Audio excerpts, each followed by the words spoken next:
ఇకపోతే ఏఐ వల్ల ఎలాంటి కెరీర్స్ వస్తాయి అంటే ఏఐ ఇంజనీర్స్ వస్తారు, AI assisted full stack developers వస్తారు, prompt engineer, AI product manager, data engineer, cloud plus AI engineer, cyber security analyst, gen AI content creator, AI marketing specialist, AI powered customer success roles, robotics plus AI technician, AI trainer, teaching AI with human feedback, like LLM workflow designer, AI automation consultant, video AI editor, so runway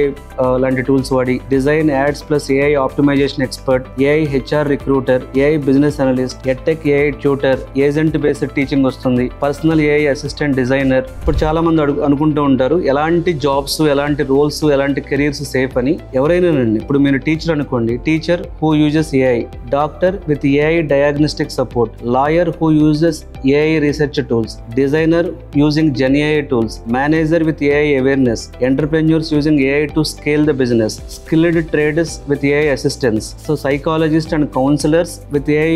understanding, sales professionals using AI for target reaching, creative directors using AI as a brainstorming partner. ఇలాంటి mind set తో మనం ఉంటే definite గా AI వల్ల మనకి impact అనేది ఏమీ ఉండదు.